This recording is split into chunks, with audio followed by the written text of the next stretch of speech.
한번 상상해 보세요. 내가 평생 벌어 모은 집, 땅, 예금. 그걸 너희가 편하게 살아야지 하는 마음 하나로 자녀에게 모두 넘겨줬습니다.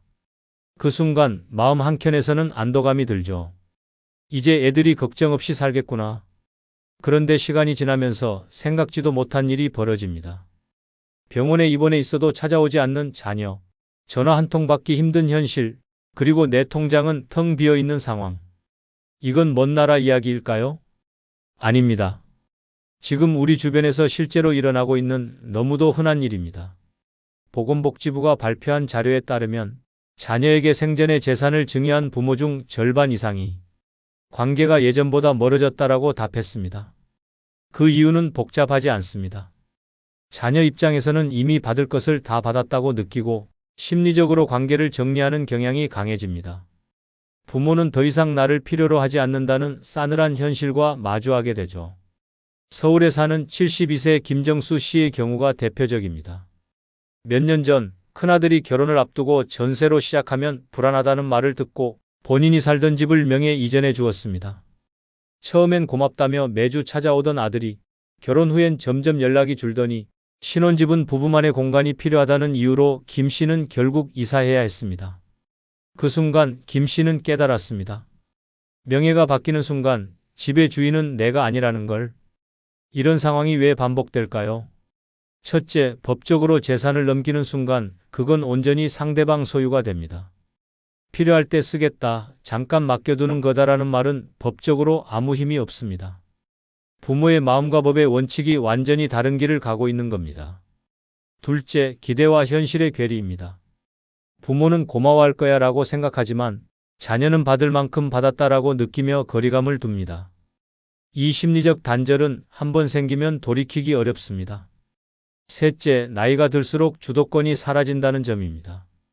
건강이 약해지면 자녀가 마음만 먹으면 재산 사용이나 거주 공간, 심지어 생활 방식까지 결정권을 가져가 버립니다. 전문가들은 이런 상황을 막기 위해 사랑과 재산은 별개의 문제라고 강조합니다. 사랑은 마음으로 줄 수 있지만 재산은 반드시 조건과 순서를 정해야 한다는 겁니다. 왜냐하면 재산은 단순한 물질이 아니라 관계의 힘이기 때문입니다. 그 힘을 한 번에 다 넘기면 관계의 균형이 무너집니다. 하지만 여기서 중요한 건 자녀를 불신하라는 얘기가 아닙니다. 오히려 신뢰를 지키기 위해서라도 명확한 기준과 절차가 필요하다는 뜻입니다. 요즘 똑똑한 부모들은 이렇게 합니다. 재산을 나눠줄 땐 반드시 조건을 설정하고 내가 필요할 때는 내 뜻대로 쓸 수 있는 장치를 마련합니다. 이건 이기심이 아니라 지혜입니다. 많은 분들이 내 자식인데 계약서까지 써야 하나? 하고 망설이십니다. 하지만 실제 상담 현장에서 자녀들이 먼저 말하는 경우도 많습니다. 엄마, 조건을 미리 정해주세요. 그래야 서로 오해가 없어요. 이렇게 되면 부모와 자식 모두가 편안해집니다. 마음은 여전히 따뜻하게 이어가면서도 서로의 권리와 의무를 분명히 할 수 있으니까요. 결국 핵심은 하나입니다. 사랑을 주되 내 권리는 끝까지 지키는 것. 이 원칙이 지켜져야 관계도 재산도 건강하게 유지됩니다. 그리고 이 원칙을 지키는 첫걸음은 넘기기 전에 계획을 세우는 것에서 시작됩니다. 재산보다 먼저 지켜야 할 것은 내 결정권.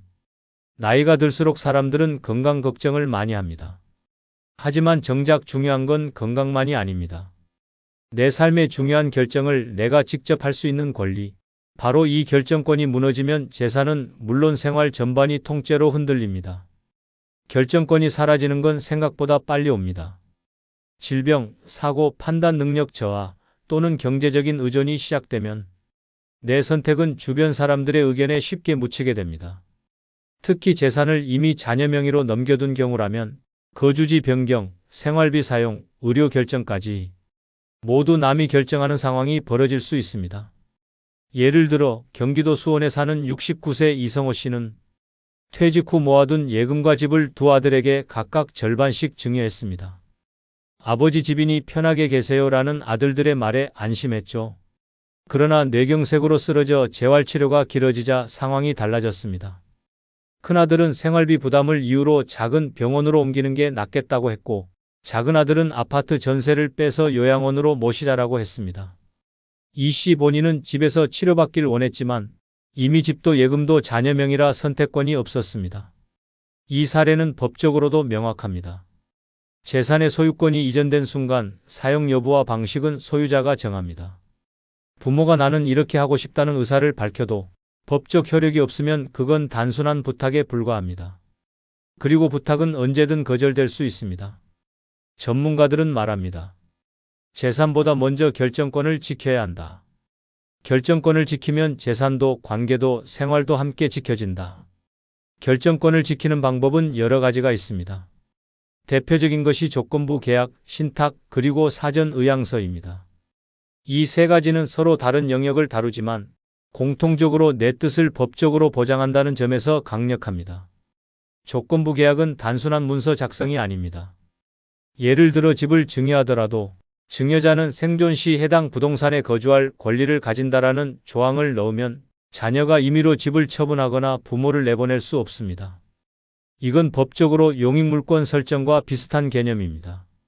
신탁은 재산의 관리와 집행을 맡기는 제도지만 그 안에 언제 누구에게 어떤 조건으로라는 세부 사항을 모두 적을 수 있습니다. 예를 들어 본인이 건강할 때는 직접 재산을 관리하고 치매 진단 시 지정한 수탁자가 매월 생활비를 지급한다는 방식입니다.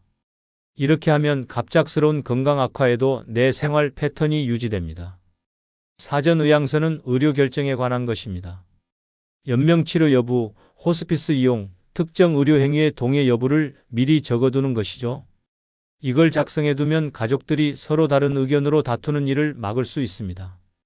법적으로 등록하면 의료기관은 반드시 이 의향서를 따라야 합니다. 여기서 중요한 건 세 가지를 따로따로가 아니라 서로 연결해서 준비하는 겁니다.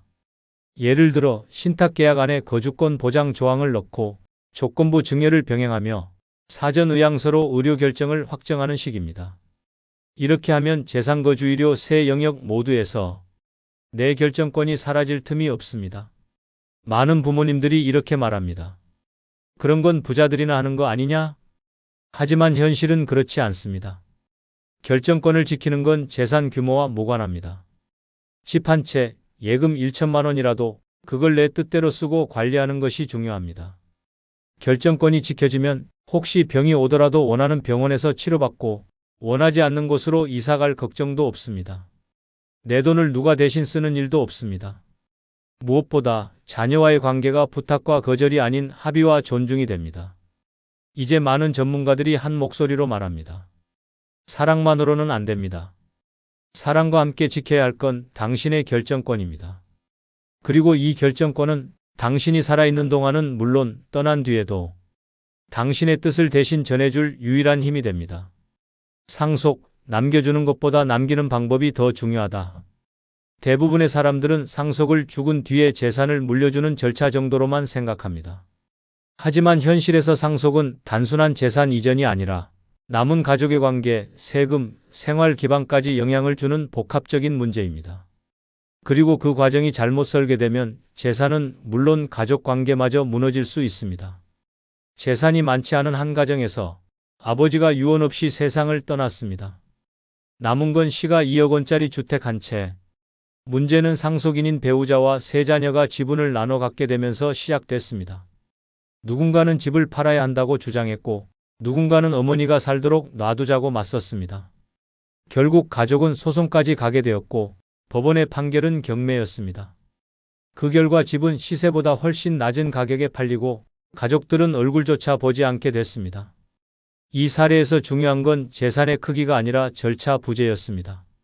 유언장 하나만 있었더라도 혹은 생전 증여나 신탁을 미리 설계했더라도 갈등과 손실은 피할 수 있었죠. 상속 과정에서 가장 먼저 고려해야 할 건 세금입니다. 우리나라 상속세는 세계적으로도 높은 편에 속합니다. 상속 재산이 일정 금액을 넘으면 최대 50%까지 세금이 부과됩니다. 예를 들어 5억 원짜리 아파트를 상속하면 각종 공제 후에도 수천만 원의 세금을 내야 하는 경우가 많습니다. 문제는 이 세금을 현금으로 마련하지 못하면 상속 재산을 팔 수밖에 없다는 점입니다. 여기서 생전 증여 전략이 유효합니다. 상속 직전 한 번에 재산을 넘기는 대신 10년 단위로 나누어 증여하면 증여세 공제를 여러 번 받을 수 있습니다. 성인 자녀 1인당 10년마다 5천만 원, 미성년 자녀는 2천만 원까지 증여세 없이 줄 수 있죠. 이를 꾸준히 활용하면 세금 부담을 대폭 줄일 수 있습니다. 하지만 생전 증여도 주의할 점이 있습니다. 앞서 1챕터에서 언급했듯 조건 없이 재산을 넘기면 결정권이 사라지고 관계가 변할 위험이 큽니다.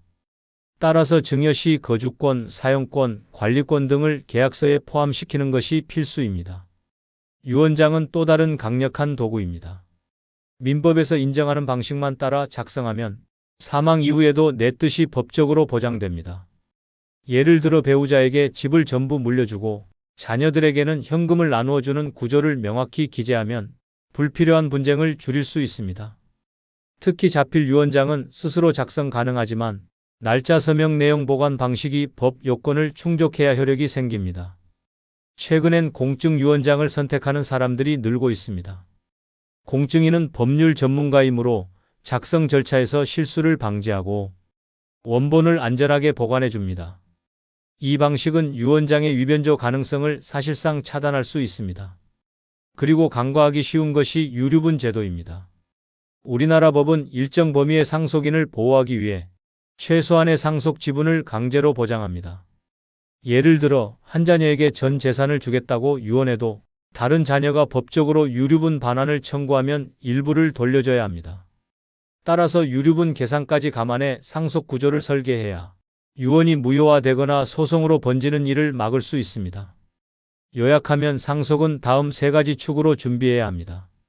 세금 최적화 증여와 공제를 활용해 부담 최소화, 법적 효력 확보 유언장, 신탁 등으로 의사보장, 관계관리 분쟁 예방 구조 설계.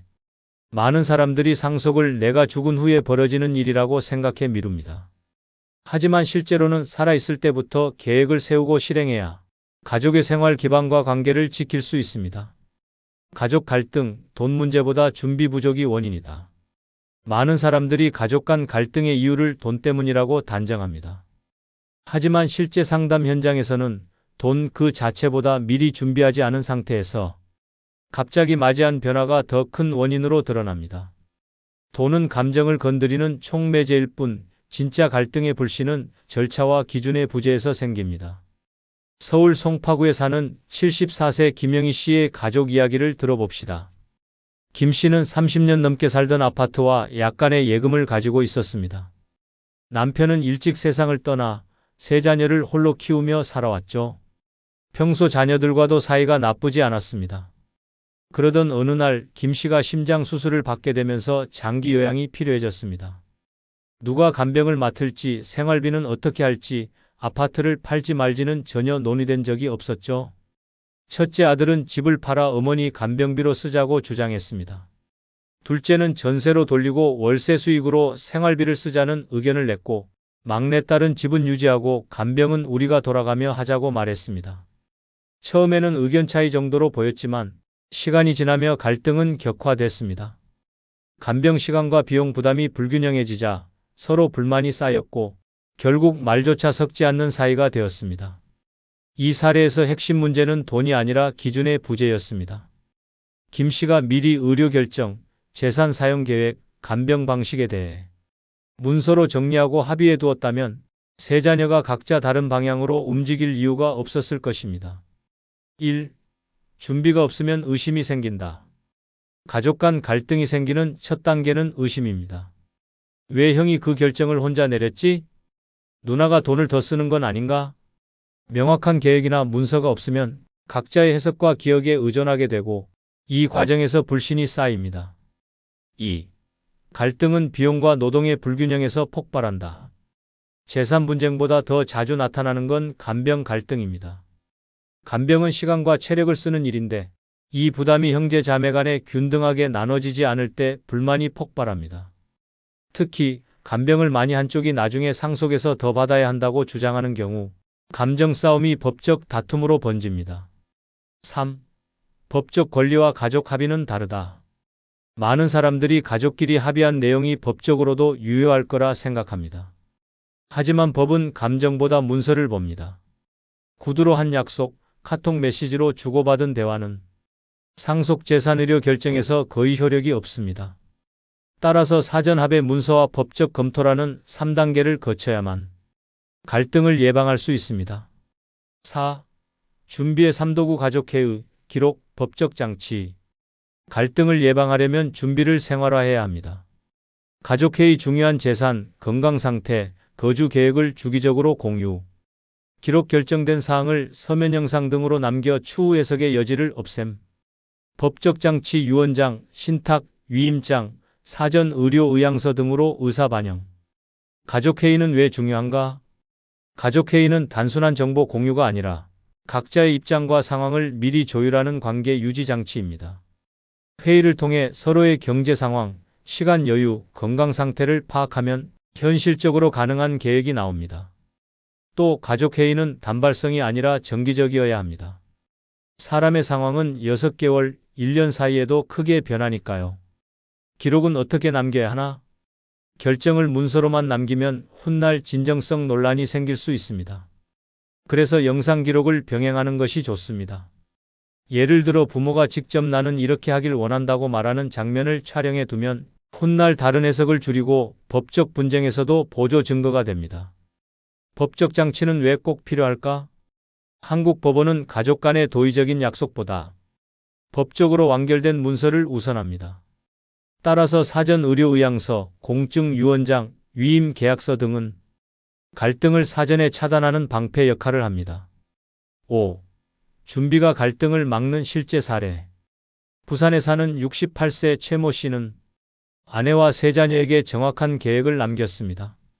본인 거주 아파트는 생전까지 거주권 보장, 간병 필요 시 자녀가 번갈아 2주씩 맡기, 재산은 상속세 최소화를 위해 10년 주기로 분할 증여, 유언장에는 간병 기여도에 따른 소액 보상 명시. 결과적으로 최 씨가 뇌졸중으로 쓰러졌을 때 자녀들 간 갈등은 거의 없었습니다. 모두 계획에 따라 행동했고 비용 노동 분담이 명확했기 때문입니다. 6. 준비는 재산 규모와 상관없다. 많은 사람들이 우리 집은 재산이 많지 않으니 괜찮다고 생각합니다. 그러나 재산이 적을수록 한 번의 분쟁이 주는 타격은 더 큽니다. 집 한 채, 예금 몇천만 원이 생활 기반의 전부인 경우 그 재산이 잘못 처리되면 남은 가족의 생계 자체가 흔들립니다. 7. 결론 미리 정하고 명확히 남기라. 갈등을 피하는 가장 확실한 방법은 모든 걸 미리 정하고 명확히 남기는 것입니다. 사랑하는 가족에게 재산을 남기는 것보다 그 재산이 오히려 갈등의 불씨가 되지 않도록 하는 게 진짜 준비입니다. 결국 가족 갈등의 근본 원인은 돈이 아닙니다. 준비 없는 변화 그리고 그것이 만든 혼란이 갈등을 부릅니다. 따라서 얼마 남길까보다 어떻게 남길까를 먼저 고민해야 합니다. 이 준비가 곧 가족관계를 지키는 가장 확실한 보험입니다. 남겨주는 것보다 함께 쓰는 것이 더 큰 유산이다. 사람들은 흔히 부모가 자녀에게 남겨줄 수 있는 최고의 선물은 재산이라고 생각합니다. 하지만 심리학과 가족학 연구에 따르면 실제로 자녀에게 평생 영향을 주는 건 돈보다 경험입니다. 함께한 시간, 배운 가치관, 가족 간의 신뢰가 그 어떤 금액보다 오래갑니다. 1. 재산만 남기면 생기는 빈자리. 한 자녀가 말했습니다. 아버지가 남겨주신 집은 있었지만 정작 아버지와 보낸 추억은 없었어요. 재산은 물질적 안정감을 줄 수 있지만 관계의 공백은 메울 수 없습니다. 부모가 살아있는 동안 경제적 지원과 감정적 교류를 병행해야 재산이 축복으로 작용합니다. 2. 함께 쓰는 유산의 가치. 부모와 자녀가 함께 여행하며 쓰는 비용. 손주 교육비를 지원하면서도 매주 직접 돌보는 시간. 가족 기념일마다 작은 행사로 기억을 남기는 투자. 이런 소비는 재산을 줄이는 게 아니라 관계 자본을 쌓는 투자입니다. 관계 자본이 탄탄하면 재산 분배 문제에서도 갈등이 줄어듭니다. 3. 살아있을 때 주는 게 더 안전하다. 우리나라 상속 분쟁의 70% 이상이 부모 사망 후 발생합니다. 생전 증여나 공동 소비를 통해 재산을 미리 나누면 유산을 둘러싼 오해가 크게 줄어듭니다. 특히 10년 단위로 증여하면 세금 부담도 완화되고 자녀가 재산을 활용하는 모습을 직접 확인할 수 있습니다. 4. 경험은 세대를 잇는다. 부모 세대가 남긴 가치관과 경험은 손주 세대까지 전해집니다. 예를 들어 가계부를 쓰는 습관, 위기시 대처법, 봉사활동 참여 경험 등은 재산보다 훨씬 오래 남아 가족 문화로 자리 잡습니다. 이 문화가 다음 세대의 경제적 성공과 삶의 만족도에까지 영향을 줍니다. 5. 남겨주는 것과 함께 쓰는 것의 균형. 이상적인 계획은 이렇게 요약할 수 있습니다. 일부는 미래를 위한 유산으로 남겨두기. 일부는 지금 세대를 위해 함께 쓰기. 결정 과정은 가족 모두가 참여하기. 이 방식은 재산을 도구로 활용해 가족의 관계를 강화하고 죽음 이후가 아니라 살아있는 동안 유산의 진가를 확인하게 합니다. 유산은 금액이 아니라 의미입니다. 남겨주는 것도 중요하지만 함께 쓰며 남기는 추억과 관계가 세대를 넘어 이어질 진짜 유산입니다. 결국 재산은 흩어질 수 있지만 경험은 대물림됩니다. 오늘 이야기 어떻게 보셨나요? 혹시 여러분은 남겨주는 유산과 함께 쓰는 유산 중 어떤 걸 더 중요하게 생각하시나요? 댓글로 여러분의 생각을 들려주세요. 이 영상이 도움이 되셨다면 좋아요. 더 많은 이야기와 팁을 받고 싶다면 구독 눌러주세요. 가족이나 친구에게 공유해서 함께 얘기 나눠보시면 더 좋을 것 같아요. 우린 다음 영상에서 또 뵙겠습니다.